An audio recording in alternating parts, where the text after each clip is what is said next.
हाँ, तो जैसे ना पहले हम बात करेंगे कि डिफाइंड रेशो। कोई बता सकता है? एनीवन? बोलो ऋषिता, बताओ क्या होगा रेशो। सर सर पता नहीं, डिफाइन तो नहीं कर सकती बट सब बता सकती हूँ मतलब। चलो बताओ क्या बताना चाहोगे। एग्जैक्ट डेफिनेशन तो नहीं पता। कोई बात नहीं, एग्जैक्ट तो हम पूछते भी नहीं है। मैंने कौन सा सीबीएसई बोर्ड में मार्क्स थोड़ी देने हैं। बताओ। हेलो। हाँ हाँ बोलिए।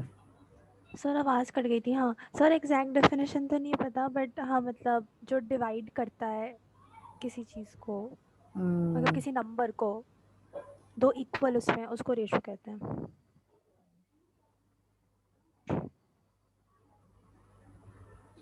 इन जनरल डेफिनेशन में बता रहा हूँ मैं तुमको, बिल्कुल कंपैरिजन ऑफ टू क्वांटिटीज।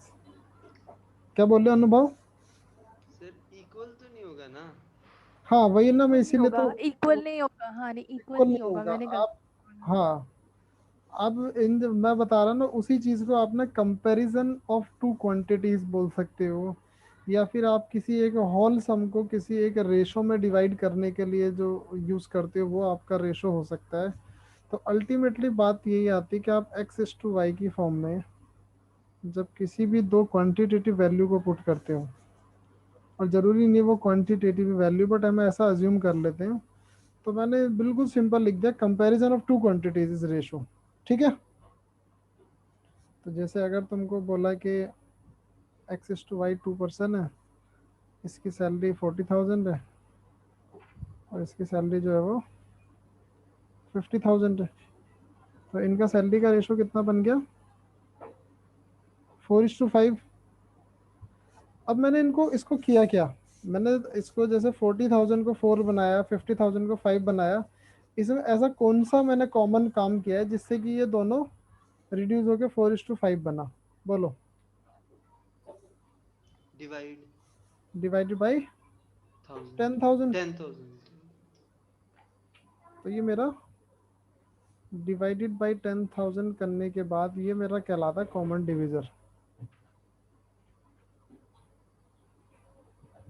और रेशो के केस में कभी भी हमेशा एक चीज़ ध्यान रखना कि आपका जो डिविजर है ना, वो हमेशा सेम रहना चाहिए, कभी भी अलग नहीं होना चाहिए। क्यों?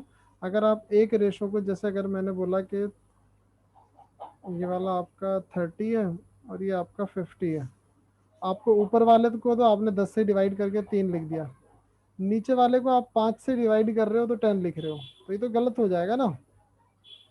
तो होना क्या है, हमारा जो डिविजर है ना, डिवाइजर जो है वो हमारा कॉमन होना चाहिए।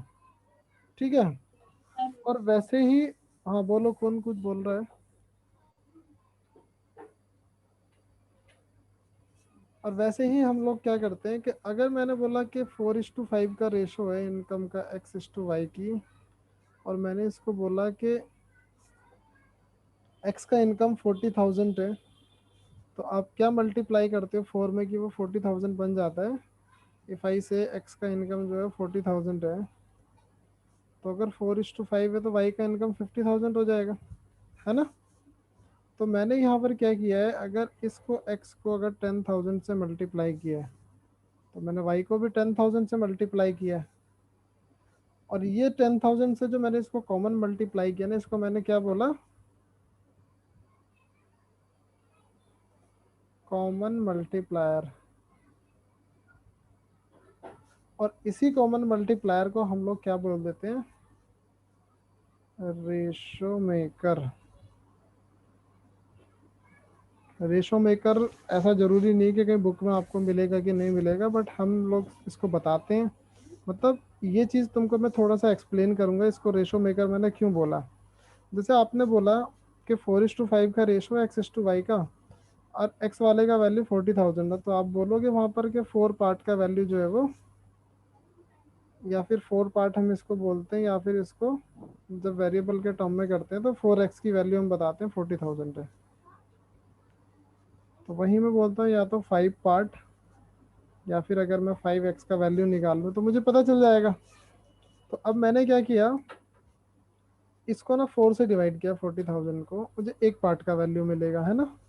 वो होगा मेरा 10,000, और इसी को मैं बोल सकता हूँ एक्स का वैल्यू जो है वो 10,000 है। यहाँ भी सेम होगा, एक्स का वैल्यू अगर मैं यहाँ पुट करूंगा 5 × 10,000, तो ये वाला इनकम मेरा हो जाएगा 50,000। और ये जो मैंने एक्स का वैल्यू 10,000 निकाला, इसी को तो मैं मल्टीप्लायर बोलता हूँ ना रेशो के केस में। जब भी हम रेशो वाले क्वेश्चन सॉल्व करते हैं या रेशो से रिलेटेड कोई भी एप्लीकेशन की हम बात करते हैं, या अब से पहले मैंने जब भी बात की थी, जो मैं एक्स का वैल्यू निकालता हूँ वो बेसिकली आपका मल्टीप्लायर होता है। अब या तो आप उसको एक्स का वैल्यू बोल सकते हो, या आप उसको एक पार्ट का वैल्यू बोल के बोल सकते हो कि ये जो हमारा मल्टीप्लायर होगा। और मल्टीप्लायर को हम क्या बोलते हैं? Ratio maker. Ratio maker. क्योंकि अल्टीमेटली जो आपका रेशो है वो उसी से बन रहा है। तो अब जैसे अगर मैंने तुमको बोला ये 2 पर्सन है A:B, और इनका जो रेशो है वो तुम्हारा 5:7 है। किसी भी चीज़ का एज का लगा लेते हैं, चलो बोला एज का रेशो 5:7 है, और A+B का जो एज है वो 84 ईयर्स है। तो आप लोग इसको कैसे सॉल्व करते हो? 5x + 7x = 84। एक्स का वैल्यू निकालने के लिए 84/12 करोगे तो 7 आएगा। तो ये यस। जो 7x का वैल्यू आता है ना, ये आपका मल्टीप्लायर होता है। और इसी को मैं जो ना टर्म से यूज कर रहा हूँ, रेशो मेकर, जो आपको रेशो बनाने में हेल्प करता है। ठीक है, तो मैंने क्या बोला इसको, आप मल्टीप्लायर से भी याद रखना चाहते हो तो मल्टीप्लायर से रख सकते हो, कोई दिक्कत नहीं है। सर फिर से बताओ ये क्वेश्चन एक बार ना। मतलब मैंने बोला A+A:B का एज का हम्म। रेशो 5:7 है, हम्म। और इनकी एज का जो सम है ना वो हम्म। 84 ईयर्स है। हम्म। तो मुझे ना इंडिविजुअल एज निकालनी है अगर इनकी दोनों की, तो मैं यही करता हूँ 5x + 7x हम्म। = 84। एक्स का वैल्यू जो भी निकल के आता है वो मेरा हम्म। मल्टीप्लायर कहलाता है। हम्म। ठीक है, ठीक है। और ये ठीक है। मैंने आप लोगों को बता दिया कि मल्टीप्लायर एंड डिवाइजर जो है वो रेशो के केस में कॉमन होता है हमेशा।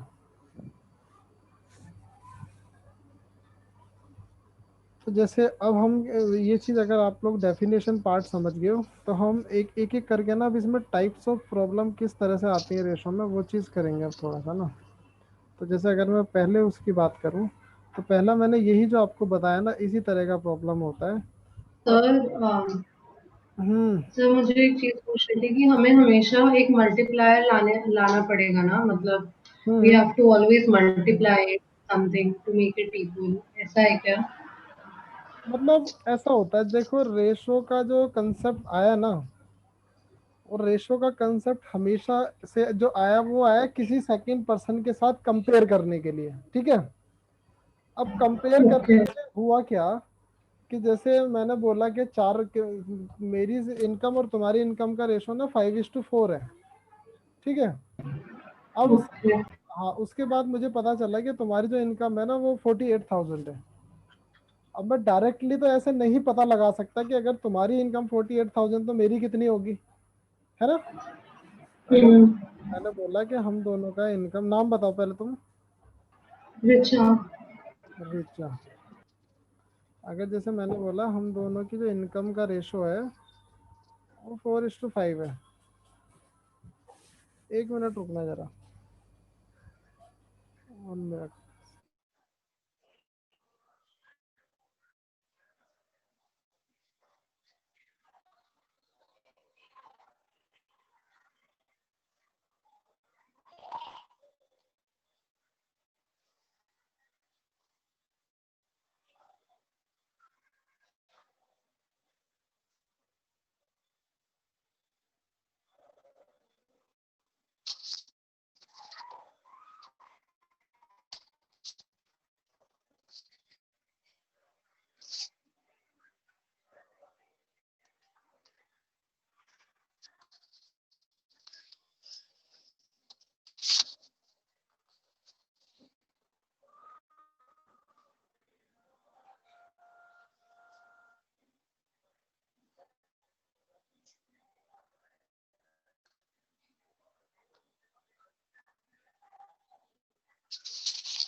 हाँ रिचा, तो हम बात कर रहे थे इनकम पे। जैसे तो हमको बोला गया है कि जैसे 4:5 का इनकम है, तो अब जैसे किसी, ओके। हाँ तुमने बोला कि मेरा इनकम ना 48,000 है। अब केवल इसके बेस पे मैं डायरेक्टली ये तो नहीं बता सकता ना मेरा इनकम क्या होगा। अब किसी ने बोला कि यार अब मुझे ये कैसे पता चले यार, मुझे 48,000 तो ये 50 मतलब 60,000 कैसे जाना है। तो मैंने बोला कि अगर ये इनकम 4 है तो ये वाली 5 है, तो 4 से एक ज़्यादा होगी, है ना। हाँ। समझ रहे हो। तो तुमने बोला कि 4 पे अगर एक ज़्यादा है तो 1/4 ऑफ 48,000 ज़्यादा होगी, ठीक है। क्या? तो फिर से बता रहे हैं? मतलब 1/4 ज़्यादा ना, 4 पे एक ज़्यादा का मतलब क्या होता है, 1/4। ओके। उससे मुझे पता चला कि 12,000 इनकम इसकी ज़्यादा होगी मेरी, मतलब ठीक है। तो आप बोलोगे 48,000 में जो 12,000 प्लस किया, तो उससे हुआ क्या, मेरी इनकम ना 60,000 निकल के आ गई। तो अब किसी ने इसी में ना एक कंसेप्ट वो किया कि हम इसको ना और ज़्यादा सिंपल करने के लिए क्या करते हैं। हालांकि ये भी सिंपल ही था, बट इस एप्लीकेशन को और ज़्यादा बढ़ाने के लिए, क्योंकि फर्दर आगे आप पार्ट में जैसे जैसे जाते जाओगे रेशो के, वैसे वैसे इसका जो इम्पोर्टेंस है ना वो बढ़ता चला जाता है। तो किसी ने बोला कि यार एक हम ऐसा क्यों ना करें, इसको ना मैं 4x मान लूँ और उसको बोल दूँ 48,000 है ना, और इसको वाले को मैं 5x मान लूँ। अब x तो दोनों में कॉमन ही होगा ना, समझ रहे हो। x का वैल्यू जो भी आएगा वो हाँ दोनों सर। में कॉमन होगा। तो अब इसने क्या बोला, मैं इसको ना 4 से डिवाइड करता हूँ तो मुझे x का वैल्यू जो है वो मिल जाता है 12,000। अब जब 12,000 मुझे x का वैल्यू मिल गया और यहाँ मुझे पता है 5x है, तो 5 × 12,000 मैंने किया, तो इससे मेरा जो है वो 60,000 आ गया। तो मेरा काम जो है आसान हो गया। तो इस तरह से जब एक्स ने क्या किया, मुझे हेल्प किया, यहाँ से पार्ट्स को सेग्रीगेट करके इधर जाके मैंने जब लगाया तो मुझे इधर वाला इनकम इजीली पता चल गया। तो उस चीज को मैंने बोल दिया मल्टीप्लायर। सर ये तो ठीक है, बट अगर ये तो बहुत आपने इसको आगे प्रोसीड कर दिया, बट अगर ये सिर्फ 40,000 इज टू 50,000 होता, हम्म। तो आप इसको मतलब किसी मेथड से सॉल्व करते हैं और डायरेक्टली फोर वो इज तो टू फाइव हो डायरेक्टली जाता सोल्व हो जाएगा ना, मतलब। उसको हाँ तो बस मतलब उसका कोई प्रोसीजर नहीं होता ना, मतलब इट इज ऐसा होता है कन्वीनियंटली 4:5 ना। जैसे 40,000 और 50,000 है। हाँ इसके लिए कोई एज सच कोई क्या ही प्रोसीजर हो सकता है। इसको आप डायरेक्टली बोल सकते हो कि ये 4:5 होगा। और वहाँ जो आपको ध्यान देना होता है, ये 4:5 भी आपको इसलिए पता है क्योंकि शायद आपने बचपन से ये चीज़ पढ़ी है कि रेशो के केस में डिविजर कॉमन होता है ना। अदरवाइज अगर तुम सोचती कि मैं ऐसा करती हूँ, इसको यस सर। 4 से डिवाइड करती हूँ, इसको 5 से डिवाइड करती हूँ, तब तो गलत हो जाता ना रेशो। अगर तुम इसको 4 से डिवाइड करती, ये आ जाता 10, हाँ। है ना। इसको 5 से डिवाइड करती तो ये भी 10,000 आ जाता। तो वहां पर तो 1:1 का रेशो बन जा रहा है, और वो नहीं होगा। तो शायद हम लोगों को बहुत पहले से ये चीज़ पता है कि डिविजर जो है वो कॉमन होना चाहिए, उसीलिए हमें दिख जाता है कि वो 4:5 होगा, लेकिन कहीं ना कहीं कॉमन डिविजर का रोल तो है ही ना उसमें। Yes sir. चलो, तो जैसे अब जैसे मैंने पहला वाला बताया कि क्वेश्चन जो पहले टाइप का पूछता है वो ये पूछता है कि जैसे तुमको A:B का रेशो गिवन है और A+B का सम गिवन है। देखो रेशो खुद में ना थोड़ा सा टिपिकल सा चैप्टर है। मैं आपको बहुत ही सिंपल सिंपल सी चीज़ें बताऊंगा आज वाली क्लास में, ताकि आप लोग कम से कम बेसिक तो समझ पाओ क्लास का। फिर कल जो हम रेशो 2 वाला क्लास करेंगे उसमें हम थोड़ी सी बात करेंगे ज़्यादा लेवल पर जाके। आज मैं जस्ट आपको रेशो समझाने आया हूँ बस ना, कि रेशो होता क्या है। और कुछ छोटी छोटी चीज़ें, जिन छोटी छोटी चीज़ों से ना पूरा रेशो सॉल्व होता है, लेकिन उसको थोड़ा सा आपको इम्प्लीमेंटेशन वाला पार्ट देखना होता है रेशो 2 वाली क्लास में, ठीक है। तो अब एक तरह से क्वेश्चन होगा, जैसे A:B का रेशो तुमको दे दिया 9:7, ठीक है। और A+B का सम तुमको दे दिया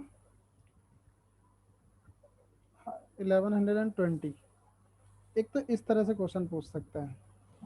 दूसरा क्वेश्चन वो इस तरह से पूछ सकता है कि तुमको A:B का रेशो दिया यही 9:7, और इसमें से A का वैल्यू या B का वैल्यू कोई भी उठा के दे दिया। सपोज करो A का नहीं दिया, B का वैल्यू इसने दे दिया 4900, तो तुमको A का वैल्यू निकालना होता है।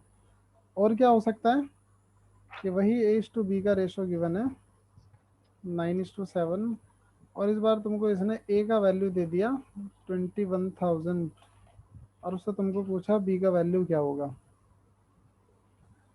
ठीक है, अब तुम जैसे इन तीनों को अगर सॉल्व कर लेते हो, तो मैंने ये तो आप लोगों को बता ही दिया है कि 9x + 7x is equal to 1120, x is equal to 20 divided by 16, तो 70 आ जाएगा x का वैल्यू। और उसको आप दोनों में पुट कर दोगे, 9 इंटू 70, और ये वाला तुम्हारा हो जाएगा 7 इंटू 7, 17 तो ये वाला 490, और ये वाला हमारा 630 630। वैसे सेकंड वाला करके बताओ क्या आएगा।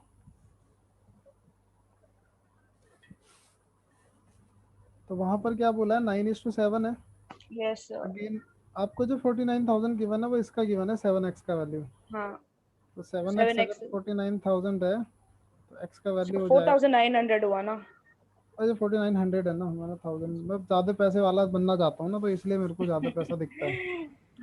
इसको डिवाइडेड बाई 7 किया तो 700 होगा। तो देन 700 आ गया। 7 x का वैल्यू वापस तैयार हो गया, तो दोनों में मल्टीप्लाई कर दो, 9 इंटू 700, और यहाँ पर 7 इंटू 700। उसका वैल्यू तो ऑलरेडी गिवन है ना सर, 6000। इसका तो ऑलरेडी गिवन ये 4900, इसका 6300 आ गया। ये देखो, और इत्तेफाक से पहले वाला जो हमने किया था जैसे उसका 10 टाइम्स हो रहा है। ठीक है, नेक्स्ट मैंने बोला कि A/B का रेशो 9:7, A का वैल्यू 21,000 है। आप बोल सकते हो 9x का वैल्यू 21,000 है, तो x का वैल्यू कितना होगा 21,000 डिवाइडेड बाई 9। ये वैसे तो डेसिमल में आने वाला है, हम इसको एज इट इज़ भी रख सकते हैं मल्टीप्लायर ना, इसको एज इट इज़ ही रहने देते हैं 21,000 बाई 9, और इसी को जाके 7 में मल्टीप्लाई कर देते हैं।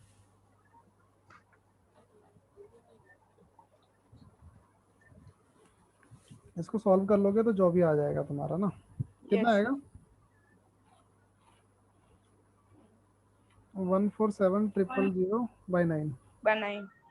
इसको 9 से आप डिवाइड कर लोगे तो आंसर आ जाएगा आपका। ठीक है, एक तो ये एप्लीकेशन हो गया। अब इतना ही पार्ट अगर मैं रेशो का आपको बता के छोड़ दूं, तब भी आप लोग बहुत सारे क्वेश्चन रेशो के करने में सॉल्व मतलब वो हो जाओगे। क्यों, आपको इस तरह से क्वेश्चन देता है, जैसे एक फादर है, वो अपने 3 सन्स में किसी प्रॉपर्टी को डिस्ट्रीब्यूट करता है 3:4:5 के रेशो में, और बोलता है टोटल जो प्रॉपर्टी है उसके फादर की, वो तुम्हारी 7,20,000 का प्रॉपर्टी है टोटली। तो आप अब बता सकते हो ना सीधे 3x + 4x + 5x is equal to 720,000। 7,20,000, और वहां से तुम x का वैल्यू निकाल के मल्टीप्लायर बना के सब में मल्टीप्लाई कर दोगे। 60। बहुत आसान है ना। Yes sir. वैसे ही आपको कोई बोलता है कि आपको जो एक किसी भी एक बिजनेस में जो प्रॉफिट था, और प्रॉफिट का पार्ट जो मिला A/B/C को, वो मिला 9:4:7 में। ठीक है, और उसमें से तुमको बोला कि जो B का प्रॉफिट है ना वो 12,000 है, तो A और C का प्रॉफिट कितना होगा या सबका प्रॉफिट कितना होगा। तो तुमको पता चल रहा है ना कि 4x का वैल्यू 12,000 साफ साफ दिख रहा होगा, यस कि अगर इस वेरिएबल का वैल्यू आपका 12,000 है तो सब सारे सारे निकाल लोगे। तो आप बोलोगे 4x अगर 12,000 है तो x का वैल्यू हो जाएगा 12,000 बाई 4 3000। इज इक्वल टू 3,000, और 3,000 से आप इसमें अगर मल्टीप्लाई करोगे तो ये वाला 27,000 आ जाएगा। ये ये आपका 12 12 है ही, और वो तुम्हारा आ 20। जाएगा 21,000। तो ऐसा नहीं है, जैसे अभी तक आप लोग देख रहे होंगे, मतलब जो बड़े सारे चैप्टर्स में जो बहुत सारे लोग बीच में बोल रहे थे कि सर हमारा अभी रेशो नहीं हुआ है, यही सब चीज़ें थी ना जो शायद आप लोगों ने नहीं पढ़ा था, और वो वहाँ यूज़ हो रहा था बार बार, है ना। तो इसको थोड़ा सा अच्छे से समझना, ये चीज़ बहुत हेल्प करेगा आपको। तो मैंने आपको इसमें 2 चीज़ें बता दी। एक तो जब आपको 2 नंबर का सम गिवन होता है और उनका रेशो गिवन होता है। सेकेंड थिंग, 2 नंबर का रेशो गिवन है और उसमें से एक वेरिएबल का वैल्यू गिवन है। और इसमें क्या क्वेश्चन बन सकते हैं बताओ, खुद ही सोचो।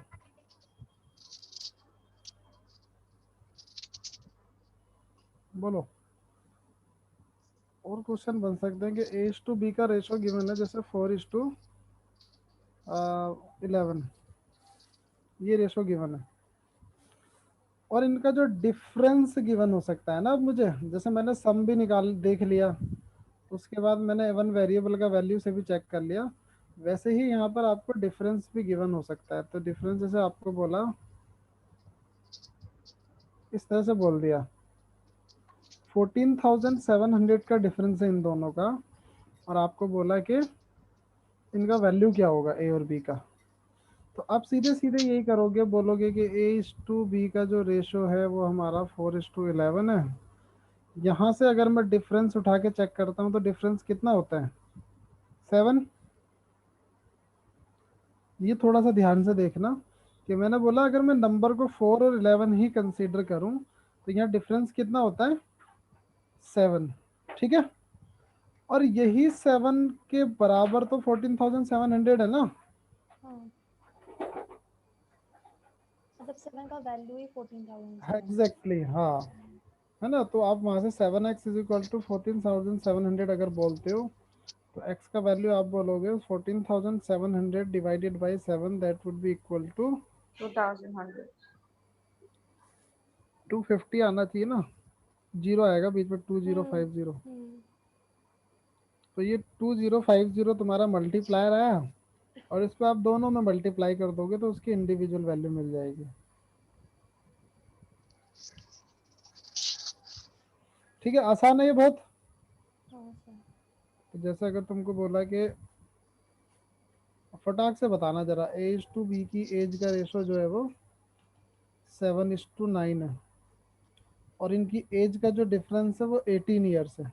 मतलब ए माइनस बी की जो एज का डिफरेंस है, भैया बी माइनस ए कुछ भी हो सकता है, वो तुम्हारा 18 ईयर्स है। तो ए का एज कितना होगा बताना जरा फटाक से। 63। 63। Yes sir. तुमको पता है कि डिफरेंस 9 का है, वो 18 के बराबर है। अगर 2 का डिफरेंस जो है वो 18 के बराबर है तो एक्स का वैल्यू 9 आ जाएगा। 9 आ गया। तो इसको यहाँ 7 मल्टीप्लाई कर दोगे तो इसका 63 ईयर्स हो जाएगा, और इसका एज हो जाएगा तुम्हारा 81 ईयर्स। और कोई पॉसिबिलिटी हो सकती है इसमें रेशो में, बताओ। अगर मैं सिर्फ अभी नॉर्मल उसकी बात कर रहा हूँ, सिर्फ नॉर्मल प्रॉब्लम सॉल्विंग की, कि भाई आपको दो नंबर का रेशो दे सकता है और उनका सम दे सकता है, दो नंबर का रेशो और किसी भी एक वेरिएबल का वैल्यू दे सकता है, दो नंबर का रेशो और उनका डिफरेंस दे सकता है, और क्या हो सकता है बताओ।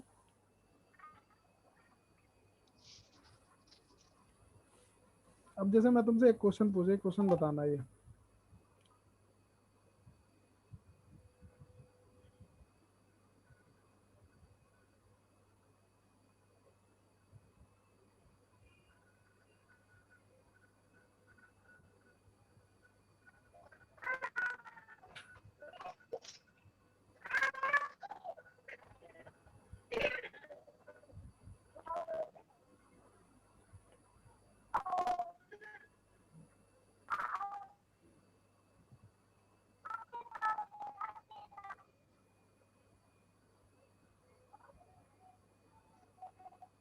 Three 45 more than that of x. तो तुम्हें बताना है x+y की दोनों की इनकम कितनी होगी। बोलो जल्दी फटाफट से सॉल्व करके।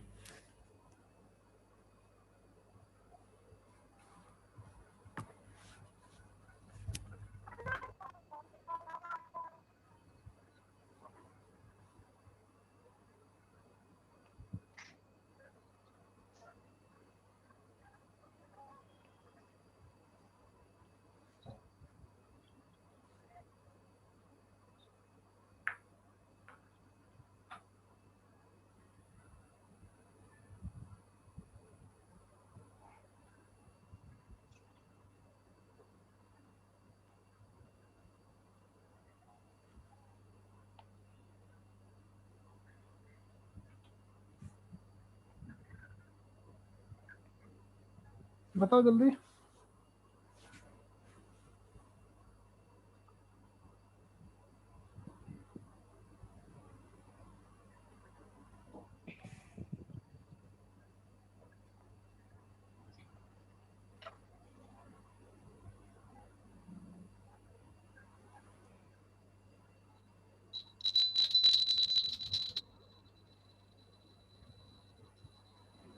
एक क्वेश्चन और लिख रहा हूँ, तब तक बताओ इसको।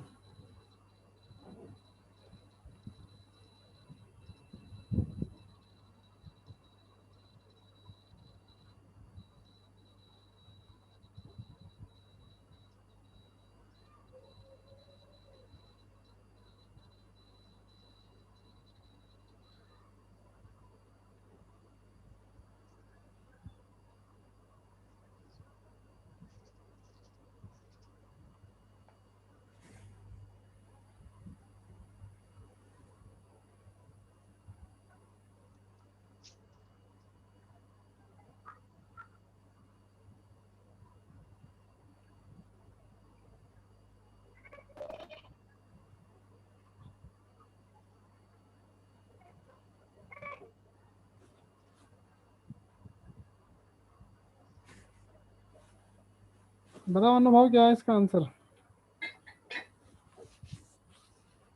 सर इक्वेशन तो बना लिया, बाकी सोल्व कर रहा हूँ। अभी तुम इक्वेशन पे घूम रहे हो, तुमको इतना अच्छा जुगाड़ बताए हम बढ़िया सा। तब ये इसीलिए कहते हैं, पता है, टाइम खराब करता है वहां। मैंने एक क्वेश्चन के लिए 1 मिनट मिलता है बस, समझ रहे हो अनुभव? Yes sir. एक क्वेश्चन के लिए तुम्हारे पास सिर्फ सर एक इज इट मिनट है। 460? 460 कैसे हो जाएगा? एक्स प्लस वाई का सम बताना है तुमको, अभी बताए नहीं अनुभव हम, ये 3 का डिफरेंस है, यही 345 के इक्वल है। ओए ठीक है सर, ठीक है। तो एक्स का वैल्यू 115 नहीं निकाल पाए तुम? ठीक। और मैं उसको मैंने मैंने तो सर पता है किया। हम्म एक्स की एक्स की जो इनकम होगी, मतलब हम्म, उसकी एक्स की इनकम एक्स ले ली, और जो एक्स की वैल्यू होगी वाई प्लस 345 होएगी। हाँ। तो वो करना क्यों है उतना कुछ? अब उसको तुम इतने में इक्वेशन बना के फिर वहाँ सॉल्व करोगे, अभी उसके बाद भी तुम 2 मिनट में आंसर नहीं पहुंचा पाए हो, तो टाइम ही हम लोग लगाते हैं ना उसमें थोड़ा सा। समझ गया सर मैं। ये तो मैं बिल्कुल ऐसे पढ़ा रहा हूँ जैसे मतलब हमें मैथ पढ़ना ही नहीं है, हम तो पार्ट्स में बात कर रहे हैं, हम रेशो के एस्पेक्ट में बात ही नहीं कर रहे हैं। मैंने ठीक बोला है। 4:7 है, और यहाँ से 3 ज़्यादा है, और वही 345 है, तो एक्स का वैल्यू निकल गया 115। तो यहाँ तुमको दोनों में मल्टीप्लाई कर दो 115। 4025? ना ना ना ना, तो ये जैसे x का वैल्यू तुम्हारा आएगा 460, y का वैल्यू आएगा तुम्हारा कितना आएगा? 115 इंटू 7 कितना होता है? 15 इंटू 7 105 होता है ना? 05? 805 हो जाएगा। दोनों को ऐड कर दो, 1265 हो जाएगा। वैसे ही सेकंड वाला ये बोला, income of x is 20% more than y, sum of their income is 6050, what is income of y? तो वहां पर आप यही करोगे ना कि अगर वाई का इनकम 100% है, तो एक्स का इनकम कितना हो जाएगा? 120%? रेशो 5:6। हम्म। वही बन गया ना कि तुमको रेशो गिवन है और सम गिवन है। तो ऐसे ही ना तुमको बहुत सारे टाइप के क्वेश्चन मतलब पूछ सकता है वो, प्रॉफिट लॉस में भी पूछ सकता है, किसी भी चैप्टर में पूछ सकता है। लेकिन अल्टीमेटली आपका एप्लीकेशन जो है वो यही सब होगा, जो मैं आपको 2 ही 3 चीजें तो बताया हूँ अभी। सर ये लास्ट वाला क्वेश्चन फिर से बताना। ये वाला हम्म। मतलब, एक बात बताओ, अगर मेरी इनकम तुम्हारी इनकम से 20% ज्यादा है, हम्म, अगर तुम्हारी 100 होगी तो मेरी 120 होगी ना? हाँ। तो वही तो कर रहे हैं हम, वो तो हर चैप्टर में करते हैं हम लोग परसेंटेज वाले। अच्छा मैंने क्वेश्चन ही नहीं पढ़ा अभी तक, ठीक है। हम्म ये तो बड़े अच्छा काम था, मतलब ये क्वेश्चन ही नहीं पड़ा। So proud of you.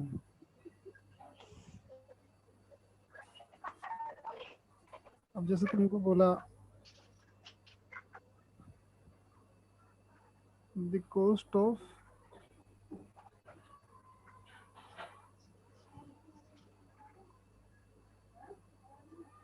walnuts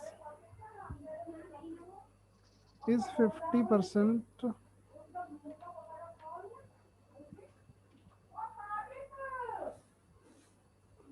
more than A,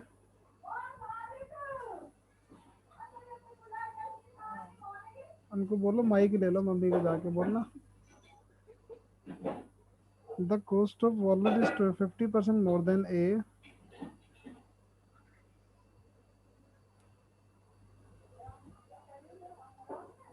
ए मतलब कोई भी प्रोडक्ट है, मतलब पीनट ले लेता हूँ मैं यहाँ पर, मेरे को एक मिनट रुकना जरा। अब मैं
हाँ जी,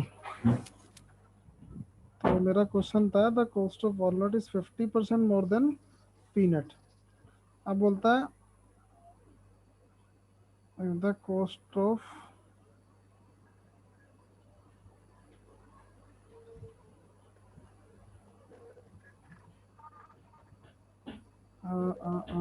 nine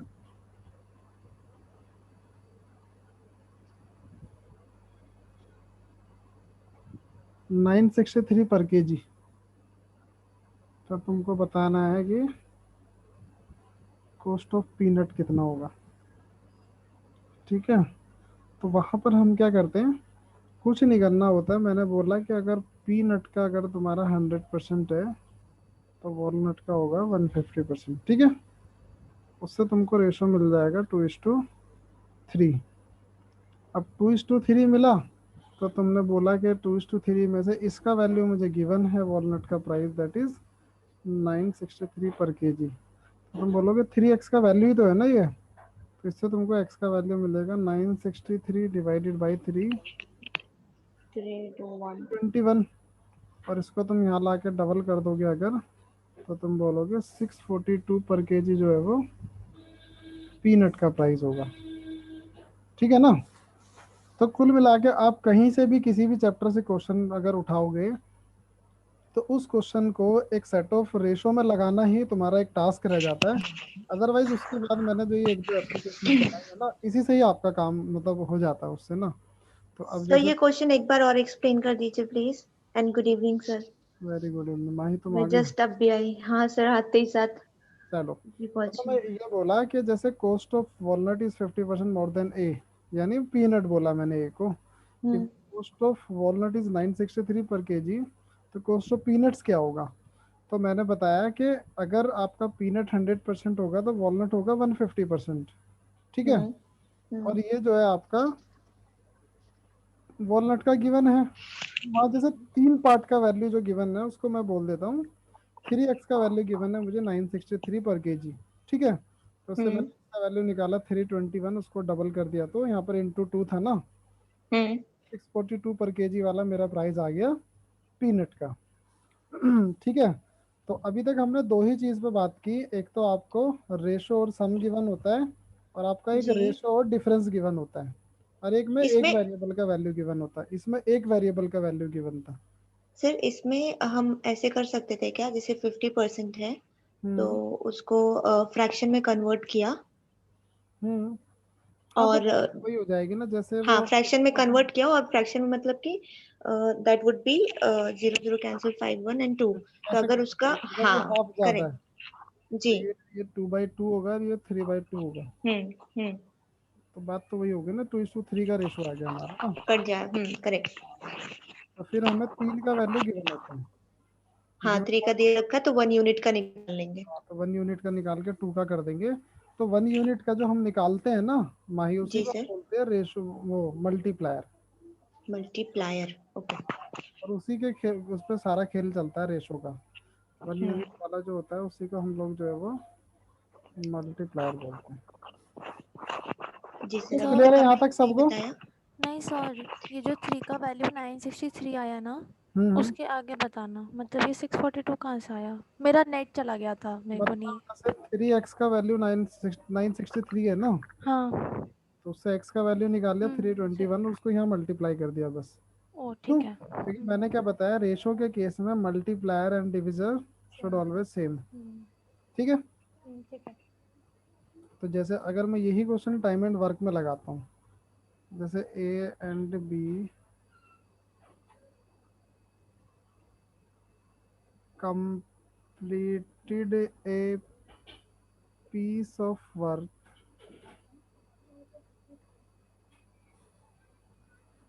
in certain number of days.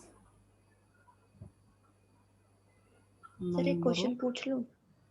बोलो। सर ये ऊपर वाले में मैं सर जो परसेंटेज प्रैक्टिस की हूँ उसके बेस पे पूछ रही हूँ इस क्वेश्चन को। जैसे 1/2 है तो 50% ज्यादा है किसका? पीनट का, राइट? तो अगर वॉलनट 2 हुआ तो नहीं नहीं नहीं नहीं नहीं, अगर पीनट 2 है ये ना तो वॉलनट 3 होगा। बट यहाँ पे देन पीनट बोला है ना, देखो ना, मतलब मैं ये नहीं समझ पा रही हूँ कि 2 आपने पी क्यों किया, W को क्यों नहीं किया, ये बस समझा दीजिए। अरे बोला कॉस्ट ऑफ वॉलनट इज 50% मोर हाँ ठीक है, पीनट ना। Done done done. मुझे वो स्क्रीन दिख रही नहीं थी, मैं मोबाइल पे चालू थी। हाँ ठीक है। देखो मैं तुम्हारा वर्ड सुना था ना कि जो एक्सरसाइज में प्रैक्टिस कर रही हूँ, तो वो प्रैक्टिस ही वर्ड में यहाँ लिख दिया। रेशो ऑफ प्रॉफिट मुझे लिखना था, मैंने प्रैक्टिस लिख दिया। Sorry sir. कोई बात नहीं, वो होता है भाई, ह्यूमन माइंड है, कहीं भी चल सकता है। रेशो, मैं तो कभी कभी घर वालों से बात कर रहा होता हूँ तो मैं उसे लिखना शुरू कर देता हूँ अपने नोट्स में ना। If the ratio of profit is 7:9 and total profit was 8,000, तो आपको ना इंडिविजुअल प्रॉफिट बताना होता है इनका। ठीक है। तो कुछ नहीं करना है, ये देखो क्वेश्चन मैंने बेशक टाइम एंड वर्क से जाकर लगा दिया, लेकिन चल तो रेशो ही रहा है ना, है ना। तो 7:9 इज इक्वल टू 8,000, मतलब 7x plus 9x is equal to 8,000। वहाँ से मैं x का वैल्यू बार बार किस लिए निकाल रहा हूँ, मल्टीप्लायर निकालने के लिए। डिवाइडेड बाई 16, ये आया मेरा 500 आएगा, कितना आएगा 500 और इसको दोनों में आप मल्टीप्लाई कर दो, 7 × 500 3,500 4,000। तो ये हो गया 3,500 और ये हो गया तुम्हारा 4,500। ऑल्दो हम जो है अभी प्रैक्टिस पे जो है कल वाली क्लास में जो बात करेंगे, वहाँ पर हम बहुत सारे टाइप के क्वेश्चन भी देखेंगे इसमें। मैं जस्ट आपको ये थोड़ा सा बताना चाह रहा था कि आप किसी भी चैप्टर का उठा के इवन देखते हो तो यही छोटी छोटी कुछ एप्लीकेशंस हैं जो आपको आनी चाहिए अच्छे से। अब जैसे डीआई में ही तुमको बोलता है, जैसे 2002 में किसी विलेज का जो पॉपुलेशन था वो 5 लाख था। ठीक है। और बोला कि 2002 एंड 2005 में इनकी पॉपुलेशन का जो रेशो है वो 2:7 रहा है। तो it is very easy to calculate the population in 2005 ना, क्योंकि आपको पता है कि 2x का वैल्यू 5 लाख है, तो x का वैल्यू कितना होगा 5/2। तो आप बोलोगे 2.5 लाख हमारा क्या हो गया मल्टीप्लायर। और मल्टीप्लायर अगर 2.5 है, अगर आप इसको यहाँ मल्टीप्लाई करोगे तो you will get 17.5 lakh population होगी 2005 में, अगर उनकी पॉपुलेशन का रेशो 2:7 है। और 2002 में जो पॉपुलेशन ऑफ किसी विलेज की जो भी गिवन है उसमें डेटा में वो 5 लाख है। तो इसी तरह से डीआई में पूछता है आप लोगों को, कोई इससे अलग थोड़ी आते हैं क्वेश्चन वहाँ पर। चलो अब तुमको एक नई चीज़ बताते हैं। जैसे अभी तक हम ना नॉर्मल रेशो की बात कर रहे थे, अब बात करेंगे थोड़ा सा हम फ्रैक्शनल रेशो आप कैसे बनाते हो। जी सर। और फ्रैक्शनल रेशो कोई बहुत बड़ी चीज़ है नहीं, बहुत आसान सा, आप सब लोग पहले से फ्रैक्शन पढ़े हुए हो तो बहुत आसान लगेगा आप लोगों को। जैसे हम बोला एक 1/2, 3/4, 4/5 और 5/6 के रेशो में बोला कि कोई एक्स अमाउंट ऑफ प्रॉपर्टी कोई डिस्ट्रीब्यूट करना है। ये चार मतलब एक सिबलिंग्स हैं ABCD, और किसी मतलब किसी एक्स मतलब किसी पर्सन ने इन सब में प्रॉपर्टी डिस्ट्रीब्यूट किया अपना, और इस रेशो में प्रॉपर्टी बांटा कि 1/2, 3/4, 4/5 एंड 5/6, और बोला कि एक्स अमाउंट ऑफ प्रॉपर्टी है, वो अमाउंट हम बाद में ले लेंगे डिविजिबिलिटी के हिसाब से, मैं पहले इसीलिए अमाउंट नहीं लेता हूँ, ठीक है। तो हमारा पर्पस क्या है इन जिसको जस्ट रेशो बनाना कि मेरा A/B/C/D का रेशो क्या होगा। तो उस केस में आप लोग क्या करते हो रेशो बनाने के लिए, मैंने हमेशा बोला है चाहे आपको एडिशन करना हो, चाहे आपको सब्ट्रैक्शन करना हो, चाहे आपको रेशो बनाना हो, क्या करना होता है, बेस को सेम बनाना पड़ता है सबका, है ना। और बेस सेम बनाने के लिए हम क्या लेते हैं, LCM। अब LCM अगर आपको 6542 का अगर लेना है तो बताओगे कितना होगा। 60। तो मैंने क्या किया, चारों पे 60 ले लिया। अब देखो यहाँ ध्यान देने वाली बात ये है कि इसको जब आपने 60 बनाया तो यहाँ अगर 30 मल्टीप्लाई किया ना तो ऊपर भी आप 30 मल्टीप्लाई करते हो। इसको रटने जैसा नहीं करना आपको, ठीक है। ये आपको देखना है कि मैंने 60 बनाने के लिए 2 × 30 किया होगा, तो ऊपर भी 30 करना पड़ेगा, because multiplier in case of ratio हमेशा सेम होते हैं, ठीक है। वैसे ही आप 3:4 है, यहाँ पर मल्टीप्लाई क्या किया होगा, 15, तो यहाँ भी 15 मल्टीप्लाई करो, ये हो गया 45। वैसे यहाँ देखो, यहाँ 12 मल्टीप्लाई किया होगा, तो यहाँ भी 12 करो, तो ये हो गया 48। यहाँ देखा कि 10 मल्टीप्लाई किया होगा, तो यहाँ भी 10 करो, अब हो गया 50। अब आपको जो है नीचे अगर बेस सेम है तो उससे कोई फर्क पड़ता नहीं है, आपका जो रेशो निकल के आ गया वो 30, 45, 48 एंड 50। फिर मैंने आपको एक टर्म और इंट्रोड्यूस किया था कि इसको मिनिमम इंटीजर रेशो की फॉर्म में लगाते हैं हम लोग, है ना। और उसी को मैं क्या बोलता हूँ, को प्राइम फॉर्म में लगाना। मतलब इनके बीच से जब बिल्कुल कोई भी एक कॉमन फैक्टर खत्म हो जाता है तब ये को प्राइम बन जाते हैं। अभी मुझे एक बात बताना, इन सब में को प्राइम फैक्टर है आपस में, बताओ। सर को प्राइम फैक्टर क्या होता है? को प्राइम फैक्टर कह रहा हूँ मतलब कॉमन फैक्टर।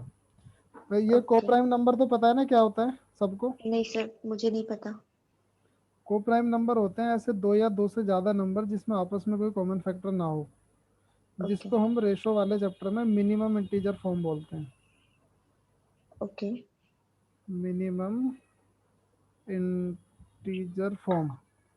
तो ये तो रेशो के केस में हो गया ना, जहाँ रेशो P/Q की फॉर्म में लिखा है। लेकिन नॉर्मली भी तो मैं दो नंबर दे के तुमको बोल सकता हूँ ना, जैसे मैंने बोला 12 एंड 25, ये आपस में कोप्राइम है कि नहीं है। तो तुमने बोला कि 12 का फैक्टर होगा 2 × 2 × 3, ठीक है।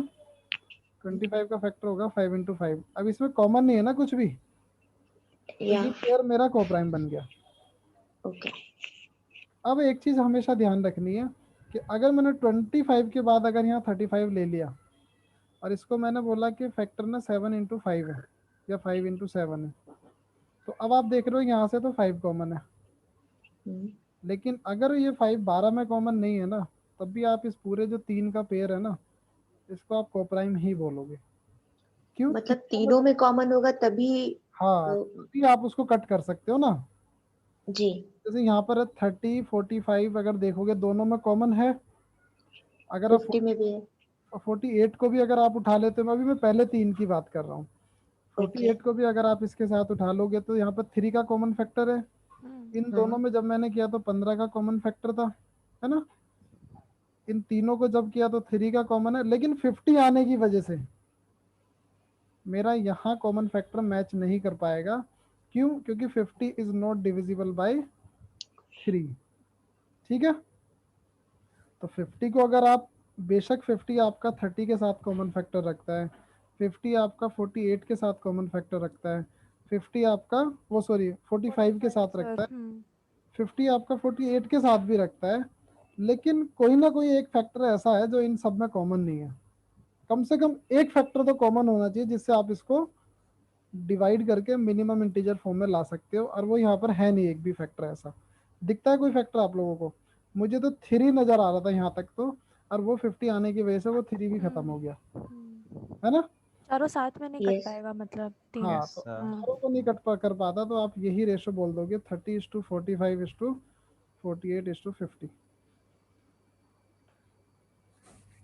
ठीक है? तो जब भी फ्रैक्शनल रेशो आपको बनाने तो आप इस तरह से बनाओगे। ओके। चलो, ये तो हो गया तुम्हारा फ्रैक्शनल रेशो बनाने का। अब नेक्स्ट कंसेप्ट होता है आपका रेशो मर्जर का। ये बहुत इंपॉर्टेंट चीज़ है और बहुत सारी जगह काम आता है आप लोगों को ना। जैसे बोला रेशो मर्जर, रेशो मर्जर क्या बोलता है कि जैसे अगर वो आपको पता है A:B का रेशो अगर मैंने बोला 4:5 है, और बोला कि B:C का जो रेशो है वो 5:7 है, तो अगर मैं तुमको बोलूँ कि A:B:C का रेशो निकालना है, तो आप बोलोगे कि 5 तो कॉमन है ना दोनों केस में, तो आप डायरेक्टली बोल दोगे 4:5:7 रेशो होगा ABC का। क्यों? A:B का 4:5, B:C का 5:7, दोनों सेटिस्फाई कर रहे हैं, तो आप एज इट इज लिख दोगे क्योंकि 5 वहां पर सेम था।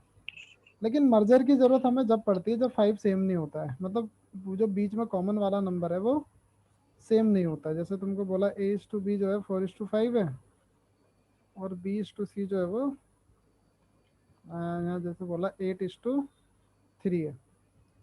अब प्रॉब्लम ये आ गई है कि B का जो अपना इंडिविजुअल वैल्यू होगा वो तो सेम ही होगा, लेकिन यहाँ पर रेशो के टर्म में अलग आ रहा है।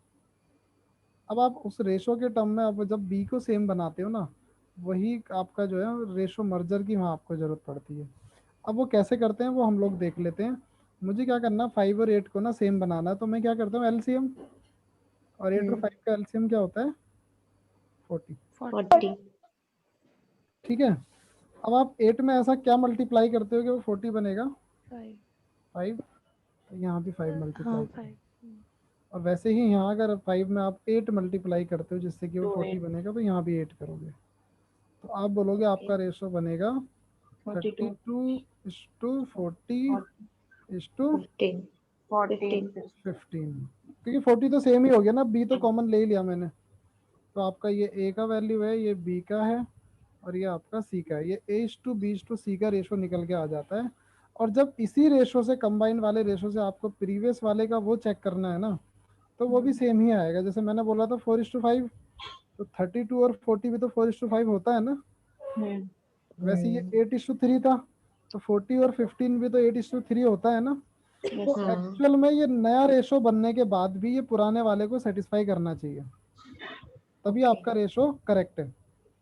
ठीक है? ठीक है। तो जैसे अभी ये sir I lost my connection. आप फिर से वाला मर्जर वाला रिपीट करके बता सकते हैं न्यू एग्जांपल के साथ? पहले तुम फाइन भेजो 500 रुपए। Sorry sir. अब की बार कनेक्शन जो जिसके यहाँ लूज होगा ना, वो 500 रुपये फाइन भेजेगा, क्योंकि मैं अगली बार से ना इंटरनेट का नया कनेक्शन लगवाने के लिए भेजूंगा किसी को वहाँ। चलो खैर, ठीक है सर। जैसे मर्जर का कंसेप्ट हमारा था B को सेम बनाना। जैसे पहले वाले केस में ना B सेम था रिचा, लेकिन B सेम था तो मैंने डायरेक्टली बता दिया A:B:C का रेशो 4:5:7 होगा। लेकिन सेकंड वाले केस में हुआ क्या, मैंने रेशो बताया A:B का 4:5 था, B:C का 8:3 था। अब यहाँ पर B का वैल्यू 5 है और यहाँ B का वैल्यू 8 है, तो ये तो अलग नहीं हो सकता ना, ये तो सेम होना चाहिए, है ना। तो उस केस में मैंने बोला B को मैं सेम बना लेता हूँ। अब जो मल्टीप्लाई मैंने यहाँ किया, जैसे 5 × 8 करके 40 बनाया, तो वही मैंने इधर कर दिया।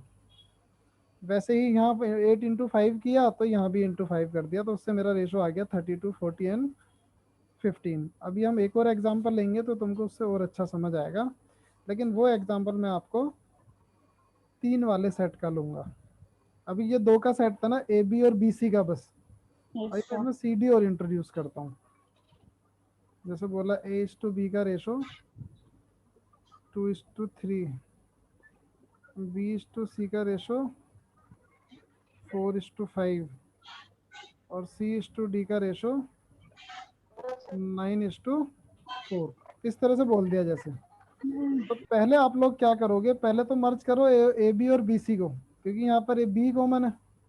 तो मैंने इस तरह से यहाँ मर्ज किया इनको उठा के। तो 4 और 3 का एलसीएम क्या बनता है, 12। ये 12 बन गया। तो हमने देखा यहाँ मल्टीप्लायर होगा 4, तो यहाँ भी 4 होगा। यहाँ मल्टीप्लायर होगा 3, तो यहाँ भी आपका 3 हो जाएगा। तो यहाँ आप बोलोगे अब आपको A:B:C का रेशो मिल जाएगा, और वो मिला 8:12:15। अभी कोई कॉमन इसमें है नहीं ना फैक्टर। अब ABC जो भी आप निकाले हो ना, उसको आप CD के साथ मर्ज करो। और CD क्या हमारा 9:4। तो मैं क्या करता हूँ, इसको सेम बनाता हूँ। 15 और 9 को अगर मुझे सेम बनाना है तो क्या बनाना पड़ेगा, 45, क्योंकि एलसीएम 45 होता है। जी तो सर। मैंने यहाँ मल्टीप्लायर देखा 3, तो सब में 3 होगा ना। और यहाँ मैंने मल्टीप्लायर देखा 5, तो यहाँ भी 5 हो जाएगा।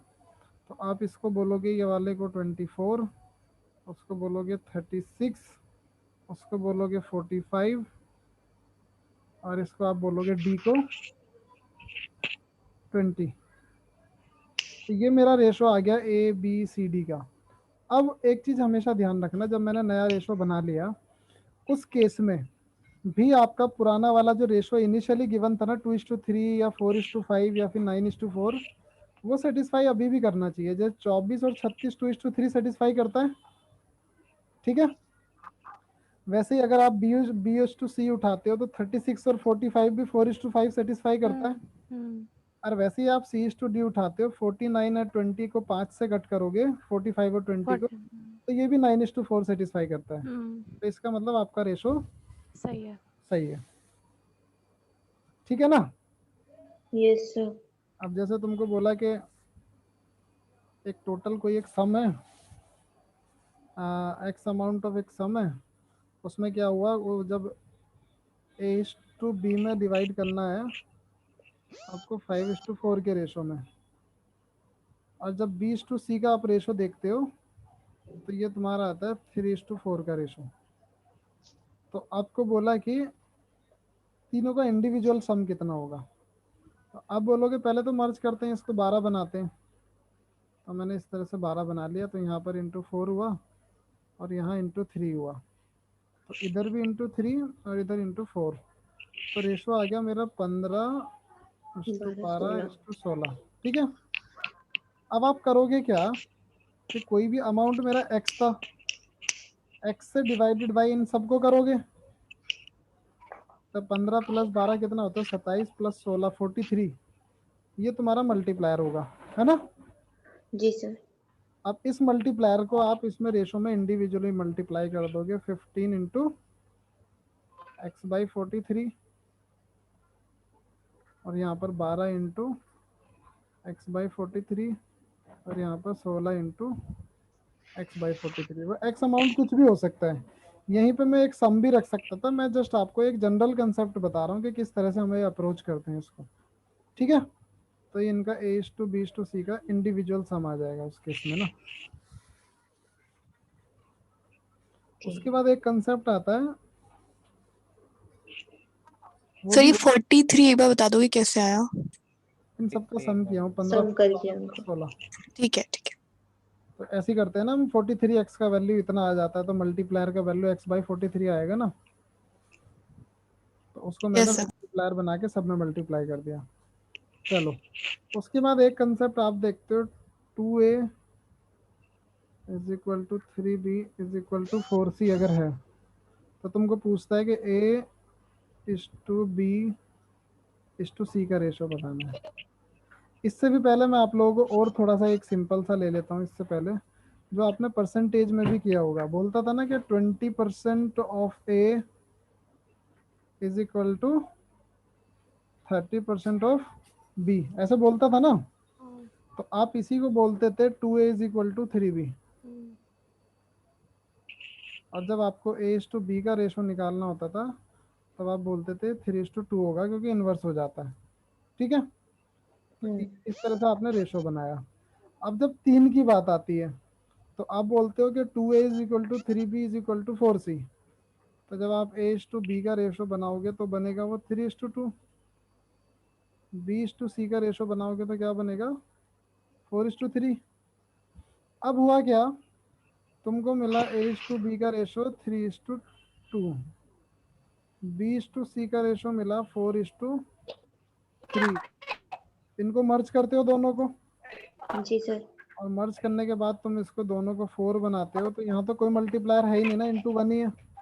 यहाँ भी आप इंटू 1 करो, और यहाँ मल्टीप्लायर अगर इंटू 2 है तो यहाँ भी आपको इंटू 2 करना पड़ेगा। तो आप बोल सकते हो 6:4:3,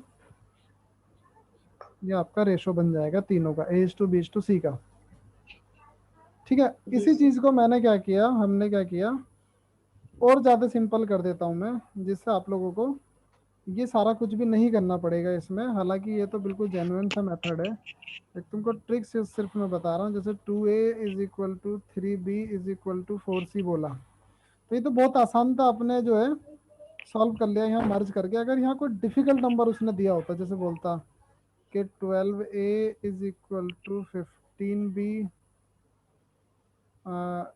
ये इक्वल टू का साइन है, तो 15b is equal to 25c, ऐसे अगर दिया होता तो उस केस में आप लोग पहले तो इनका रेशो बनाते, फिर उनको आपस में मर्ज करते। मैंने क्या किया, उसको और सिंपल बनाने के लिए मैं क्या करता हूँ, 2, 3 और 4 का ना एलसीएम लो। क्या बनेगा, एलसीएम ऑफ 2, 3 एंड 4 24 12 है सर। सॉरी, हाँ कॉमन। ठीक है, लोवेस्ट। अब पता क्या देखो, अगर आप 12 को 2 से डिवाइड करते हो तो क्या बनता है यहाँ पर 6, 6 12 को आप 3 से डिवाइड करते हो तो बनता है 4, 4 4 से डिवाइड करते हो तो बनता है 3, और इससे तुमको एक बिल्कुल बहुत आसानी से एक रेशो मिल जाएगा 6:4:3। वैसे ही आप यहाँ भी कर सकते हो।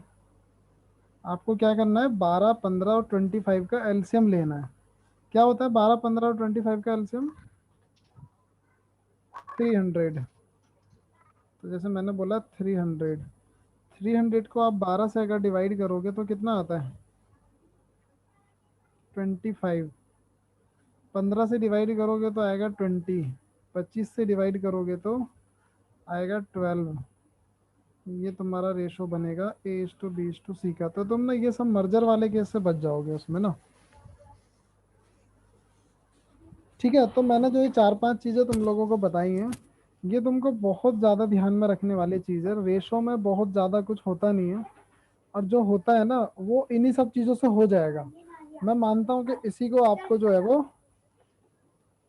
फर्दर थोड़ा सा और डिटेल में जानने की ज़रूरत है, तभी आप लोग क्वेश्चन अटेम्प्ट कर पाओगे। इसका प्रैक्टिकल एप्लीकेशन देखोगे तो और अच्छे से समझ आएगा। लेकिन समहाउ अभी तक मैं जितने भी क्वेश्चन करवाता था आप लोगों को, जैसे हम लोग बोलते थे कि अभी मेरा रेशो नहीं हो पाया इसलिए समझ नहीं आया, तो इनसे तो अलग नहीं था ना जो मैं अभी भी डिस्कस किया हूँ सब कुछ, यही सब चीज़ें जो वहाँ यूज़ होता है हमारा ना। सर स्टार्टिंग में आपने क्या बताया था? सर लास्ट वाला एक बार बोल देंगे फिर से, ये वाला लास्ट वाला सर। ये 11, 15 मतलब 12, 15 एंड 25 का एलसीएम लिए, 12 से डिवाइड किए तो 25 आएगा 300 को, 15 से डिवाइड किए तो 20 आएगा, और 25 से डिवाइड किए तो 12 आएगा। ठीक है, और यही रेशो हो जाता है 25, 20 एंड 12। तो अब मैंने तुमको ना 4-5 चीज़ें बताई हैं। पहली चीज़, रेशो गिवन है और सम गिवन है। ठीक है, दूसरा मैंने बताया रेशो गिवन है और वन वेरिएबल का वैल्यू गिवन है। तीसरा, आपको रेशो गिवन है और डिफरेंस गिवन है। चौथा मैंने बताया आपको फ्रैक्शनल रेशो।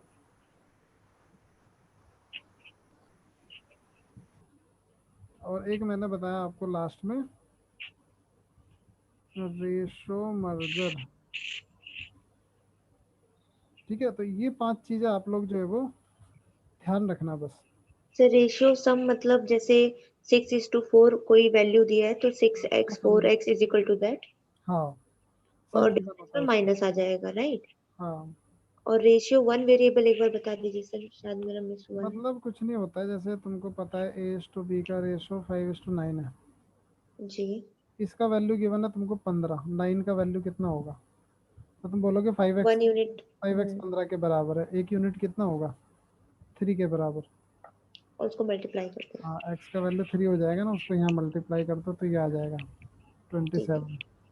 वैसे ठीक है सर। डिफरेंस वाला भी ऐसे ही होता है, जैसे A/B का रेशो तुमको गिवन है 4:13, जी। और तुमको बोला इनका डिफरेंस जो है वो 81 है। मतलब A-B जो है, B-A जो भी है वो 81 है।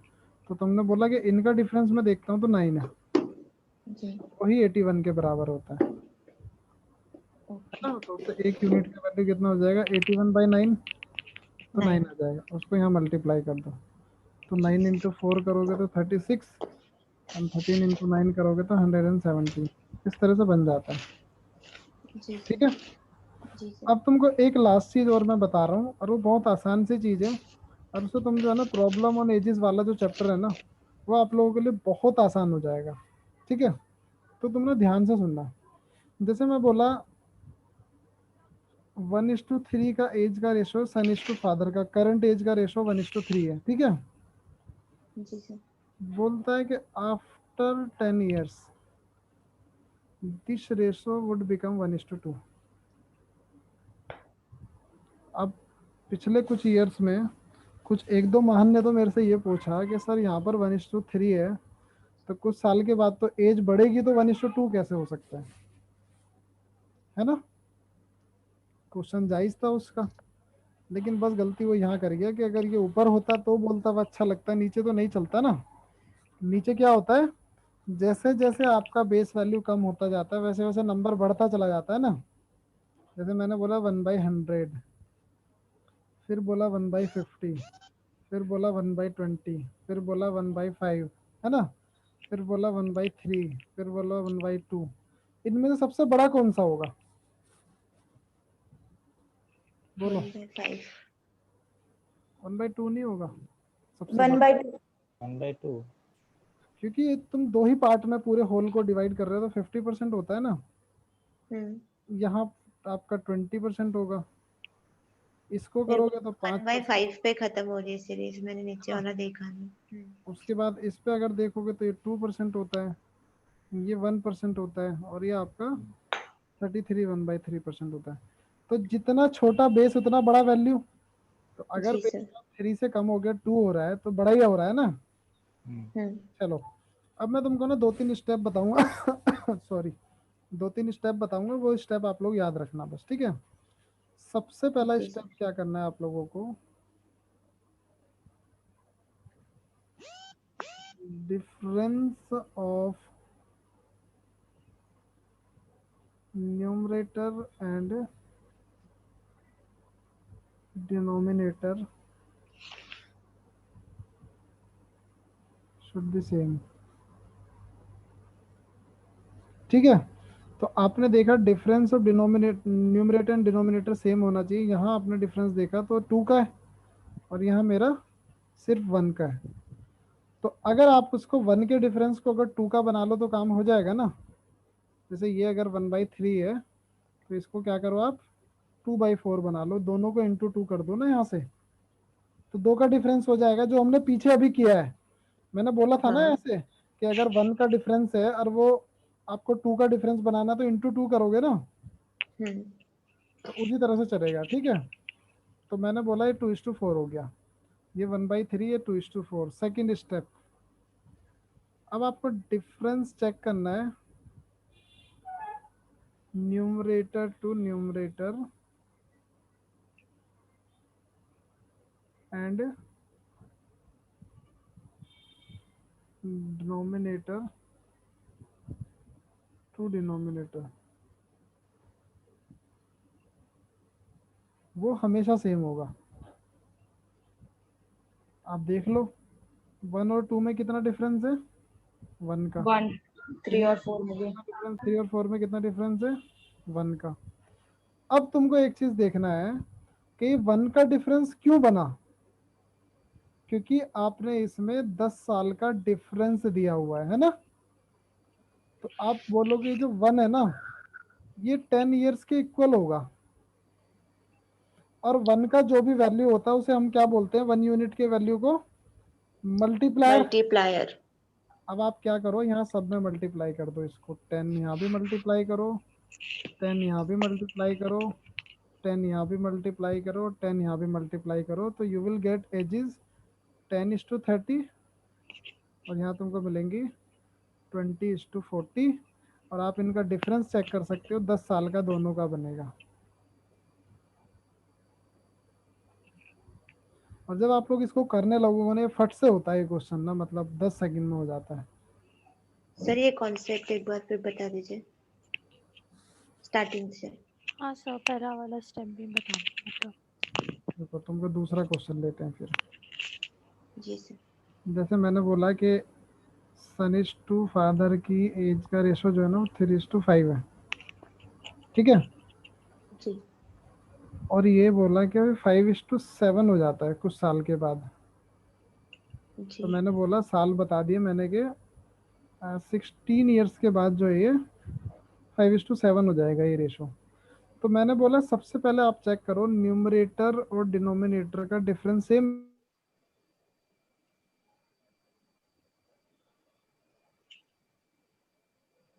है, तब आप ये चेक करो कि न्यूमरेटर टू न्यूमरेटर और डिनोमिनेटर टू डिनोमिनेटर कितना डिफरेंस है, और वो हमेशा सेम होगा ऊपर नीचे में दोनों में। तो वहां पर आप क्या बोलोगे, 2 का डिफरेंस है, दोनों में और 2 का डिफरेंस कितने के बराबर है, 16। 16 ईयर्स के। तो आप बोलोगे अगर 2x का वैल्यू 16 है तो x का कितना होगा, 8। 8 ईयर्स। तो यही तो मल्टीप्लायर होता है ना। हाँ अब इसको सब में मल्टीप्लाई करना है बस, जो भी मुझे यहाँ पर वो मिले। तो आप जी। क्या करो 8 × 3 करो, यहाँ पर, यहाँ भी 8, यहाँ भी 8 और यहाँ भी 8। अब आपको पता चल जाएगा, मैं इधर लिख ले रहा हूँ, 8 3 = 24 8 5 = 40, और यहाँ पर मिलेगा 56। 40:56। आप इसमें ईयर का डिफरेंस अगर देखोगे ना तो वो 16 ही आएगा। देखो 40 से 56 साल के हो गए पिताजी, और ये 24 से 40 साल के हो गए बेटे। ओके। ओके ठीक सर। है। Yes sir. हाँ, तो इस तरह से मैंने बोला था। अब जैसे ऊपर वाले क्वेश्चन में डिफरेंस सेम नहीं था, यहाँ 1/3 था, यहाँ 1/2 था, तो मैंने बस एक स्टेप आगे बढ़ाया कि उसको यहाँ अगर 2 का डिफरेंस था 1 और 3 में, तो मैंने इसको भी 2 का बना दिया बस, सॉरी, तो इसको 2/4 बना दिया, तो 2 का डिफरेंस बन गया ना। अब तो जब एक डिफरेंस सेम हो सेकंड। गया तो मेरे लिए काम आसान हो गया फिर। बोलो एक तो सेकंड।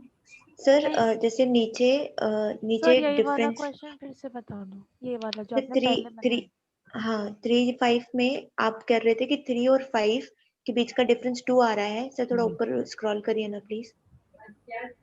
और 5 और 7 में भी 2 आ रहा है, करेक्ट। इसलिए सब है, तो हमने ठीक है वो 1 यूनिट का मल्टीप्लायर निकाल कर लिया। और ऊपर वाले क्वेश्चन में 1/3 में डिफरेंस सेम नहीं था। हाँ एक बार जाइए ना ऊपर। मैं जा रहा हूँ, मैं नया क्वेश्चन ही बना ले रहा हूँ। सर तो जैसे उधर x = 10 हो गया ना सर, इसलिए हाँ, डायरेक्टली मल्टीप्लाई कर दिए। ओके गॉट डायरेक्टली ही हो गया वो। जैसे ये हम्म 1/2 था, हम्म उल्टा लिख दिया मैंने। अगर एक चीज और ध्यान रखना, अगर इस तरह से हो ना 1/2 और 1/3, कि पहले जी। एज का रेशो 1/2 था फिर 1/3 हो गया, तो ये गलत होता है, ऐसा पॉसिबल नहीं होता है। हमेशा क्या होगा, अगर यहाँ 1/3 है तो यहाँ पर 1/2 अगर होता है तो पॉसिबल हो सकता है। और आप लोग याद रखने के इंक्रीजिंग लिए, केस में। हाँ, इंक्रीज ऑर्डर में होना चाहिए कि इसका परसेंटेज वैल्यू अगर 33 1/3 है तो उसका आपका ज़्यादा ही होना चाहिए, कम नहीं होना चाहिए। जैसे और अगर अगर पूछ लिया 5 साल पहले कितना था, तब तो वैसा हो जाएगा 1/2 तो 1/3 है। जब तो ये निकल जाएगा तो 5 साल पहले तो निकाल ही लोगे ना। हम्म देखो मैं जो आप लोगों को बता रहा हूँ ये आपका प्रेजेंट, ये जी। आपका गिवन ईयर्स के बाद वाला। और जब ये दो निकल जाते हैं ना तो आप फ्यूचर का भी बता सकते हो और पास्ट का भी बता सकते हो। भाई यहाँ 5 साल पहले पूछे या 5 साल बाद पूछे, आप बता सकते हो ना इजीली। तो जी। अगर आपका ये एज निकल जाता है फिर आप कुछ भी बता सकते हो। तो मैंने बोला ये 1/3, ये वाला 1/2। तो मैंने देखा न्यूमरेटर और डिनोमिनेटर का डिफरेंस चेक करते हैं, तो मैंने बोला यार यहाँ तो 2 का डिफरेंस है, यहाँ 1 का डिफरेंस है। अब मैंने अभी अभी ही जस्ट आपको डिफरेंस वाले क्वेश्चन में बताया है कि रेशो अगर 1:2 है और इनका डिफरेंस जो है वो 1 है, जो कि 2 होना चाहिए। ये मेरा क्वेश्चन डिमांड करता है ना 2 होना चाहिए, तो मैं इस 2 को 1 के बराबर नहीं रख लेता हूँ x का वैल्यू, जी और इनको दोनों को यहाँ मल्टीप्लाई कर देता हूँ। अगर मैं अभी डिफरेंस वाला तुम लोग भूल गए क्या, जैसे 2:4 नहीं बन जाता है, जी तो मैंने इसको 2 का डिफरेंस बनाने के लिए, ये अगर 1/3 था तो मैंने इसको 2/4 बना लिया, जिससे कि मेरा न्यूमरेटर और डिनोमिनेटर का डिफरेंस सेम हो गया। रेशो अभी भी सेम ही है, ये 1/3 और ये 1/2, सिर्फ डिफरेंस बढ़ाया हूँ मैं। अब मैंने क्या बोला, आप देखो न्यूमरेटर से न्यूमरेटर का डिफरेंस और डिनोमिनेटर से डिनोमिनेटर का डिफरेंस, यू विल फाइंड कि ये हमेशा सेम होगा। ठीक है, और यही सर आपको गिवन है 10 ईयर्स के बराबर। बोलो। सर ऊपर वाले क्वेश्चन में मेरे को बस ये पूछना है, जैसे अभी आप यहाँ पर सेकंड स्टेप में देख रहे हैं 1 और 2 के बीच में 1 का गैप आ रहा है, 3 और 4 के बीच में भी 1 का गैप आ रहा है, जो कि 10 ईयर्स के बराबर दे रखा है, राइट। तो मल्टीप्लायर निकाल के आपने कर लिया, ये पूरा प्रोसेस समझ आया मेरे को। तो लेकिन मेरे को ऊपर वाले क्वेश्चन में ना, जैसे आप न्यूमरेटर न्यूमरेटर को, हाँ ये 3 और 5 को आप पहले, ओके यहाँ पर भी 3 और 5 में बीच में, हाँ ठीक है ठीक है। सेम ही है ना, यहाँ पे 3 और 5 और 5 और 7 में 2 का ही डिफरेंस है ना। तो मतलब पहले अपने को 3/5 जो लिखा है ना, उसके बीच का डिफरेंस देखना है, वो 2 आ रहा है, और 5 और न्यूमरेटर से न्यूमरेटर, डिनोमिनेटर से डिनोमिनेटर देखना है बस। हाँ और जो भी डिफरेंस आएगा ना वो इस उस ईयर के बराबर होगा जितना भी ईयर उन्होंने बढ़ाया है। तो 2x का ठीक है वैल्यू सर। 16 है तो x का 8 हो जाएगा, और यहाँ ऑलरेडी x का वैल्यू आ रहा था, एक ही का डिफरेंस है ना, उसको मैंने डायरेक्टली 10 के बराबर रख लिया। जी सर समझ गया। यहाँ तुमको 1 यूनिट का वैल्यू 10 है, तो उस तरह से अब आप सब में मल्टीप्लाई कर दो इस 10 को ना, यहाँ भी मल्टीप्लाई करो, यहाँ जी भी सर। करो, और इनमें भी करो मल्टीप्लाई। तो ये वाला एज आ जाएगा 10 एंड 30, ये वाला एज आ जाएगा 20 एंड 40, और इनका डिफरेंस आप उठा के देखो 10 साल ही आएगा, वो अलग नहीं आना चाहिए। कि जितने का क्वेश्चन में मेंशन है ये उतने का ही डिफरेंस आना चाहिए।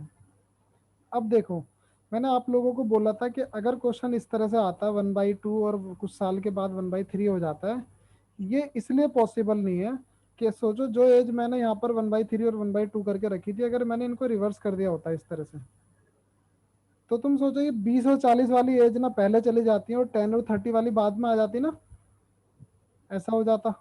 जी सर। कि बोलेगा कि पहले एज रही होगी 20 और 40 और 10 साल के बाद उनकी 10 और 30 हो गई, तो ऐसा पॉसिबल थोड़ी है।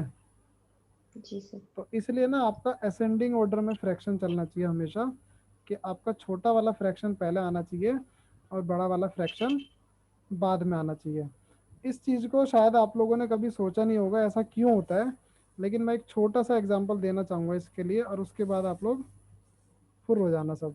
ठीक है, जैसे अगर मैं बोला कि when I was 1 year old my father was 20, ठीक है, तो अभी आप क्या बोलोगे, मेरे फादर और मेरी एज का रेशो कितना होगा, 1/20 है ना।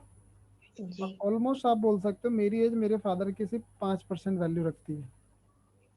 जी अब हुआ क्या, कुछ सालों के बाद सपोज करो जब मैं 20 ईयर्स का हो गया, तो मेरे फादर जो है ना वो 39 ईयर्स के हो जाएंगे, क्योंकि मेरे से 19 ईयर्स बड़े हैं। तो मेरे फादर जो है वो 39 ईयर्स के हो गए। अब आप देखोगे 20:39 ऑलमोस्ट हाफ होता है ना, जी सर। ऑलमोस्ट 50% के बराबर।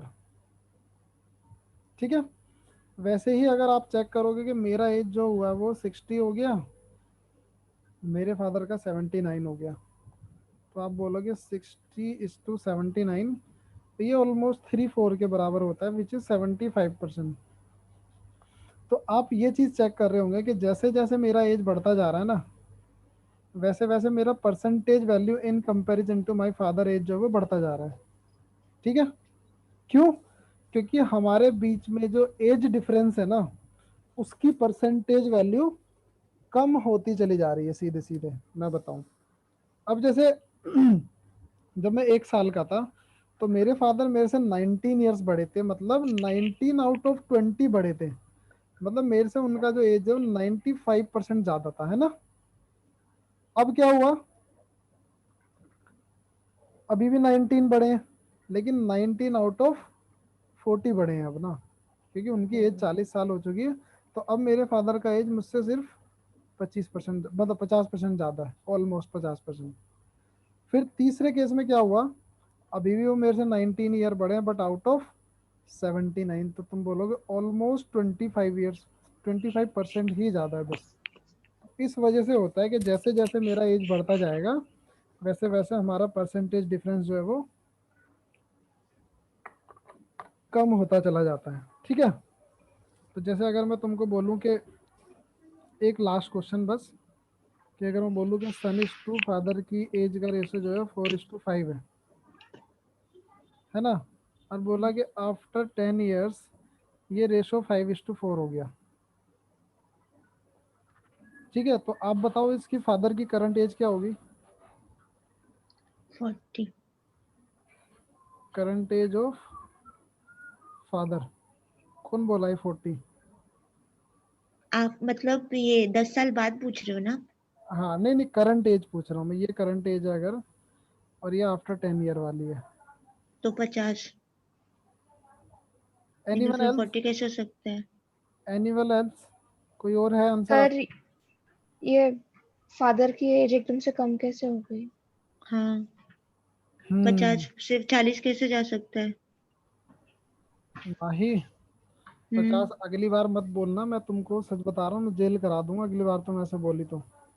एक बात बताओ, सन इज टू फादर की एज का रेशो 4:5 है। जी जिंदगी में कभी ऐसा दिन आएगा कि सन फादर से बड़ा हो जाएगा? नहीं सर, नहीं ना, that's what I am saying ना वही सर, गलत है क्योंकि सर उसमें। आपने जो कौन बोला था क्वेश्चन में अभी? बताया, सर सुनिए ना सर, मेरी बात सुनिए ना प्लीज। सुन रहा आपने हूँ। जैसे जो मैंने सिंपल से वही किया, मैं पहली बार ही कर रही हूँ रेशियो सर। जो 4-5 का डिफरेंस था वो 1 है, जैसे आप सिखाए थोड़ी देर पहले। 5-4 का भी 1 है, तो मेरा 1 यूनिट 10 आया राइट। तो उसको मैं सबसे मल्टीप्लाई करूंगी तो मतलब फादर की करंट एज 50 हो जाएगी और 10 साल बाद 40 हो जाएगी, which is not possible. But not method follow करके पॉसिबल। ऐसे हुआ, तो ये हाँ क्वेश्चन गलत हुआ ना। हाँ, वो बिल्कुल करेक्ट है, मतलब ये तो पॉसिबल ही नहीं है, ऐसा हो ही नहीं सकता, कैन नॉट बी। हाँ तो ये कैन नॉट बी डिफाइन हुआ ना। और हाँ आप लोग ये वही। भी जानते हो मैं लास्ट वाला क्वेश्चन कैसा पूछता हूँ? रेडी। फरहान बताओ। हाँ sir, can not be determined ही पूछता है सर। तो हमेशा हमें क्वेश्चन, जैसे ये गलती ना लोगों ने की है, मैंने उनको इस तरह से सारा प्रोसेस बताया, लास्ट में आके उन्होंने उन्होंने सोचा 4:5 में 1 का डिफरेंस, 5:4 में भी 1 का but difference. I realize my mistake sir हाँ, इमिडिएटली। तो फटाक से आंसर लगा के उन्हें लगा यार ये तो बना बनाया मिल गया, 1 का डिफरेंस ही 10 हो गया, बनाया हमें बना बनाया मिल गया। तो सर बेसिकली प्लीज। पहले ही हम लोग वो सॉल्व करने में लग जाते हैं, क्वेश्चन का कोई लॉजिक नहीं हाँ, देखते हैं तो। पहले क्वेश्चन को ट्रू देख के ट्रू। ना ये सोचो कि सन कभी फादर से बड़ा तो नहीं हो सकता। उनकी एज का जो डिफरेंस है वो बहुत माइन्यूट हो सकता है। जैसे आज से अगर आप 500-700 साल पहले जाओ तो उस टाइम लोगों का ना जो नॉर्मल मोर्टेलिटी रेट जो एवरेज होता था ना 200, 250, 300 साल भी लोग जीते थे, है ना।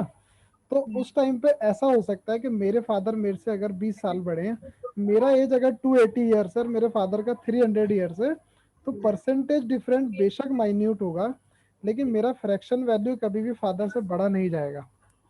ठीक है, तो ये सब चीजें ध्यान में रख के सॉल्व किया करो। सर मिल्क और वाटर वाला एक बता दीजिए ना। मिल्क एंड वाटर वाला कल वाली क्लास में करेंगे रेशो 2 में।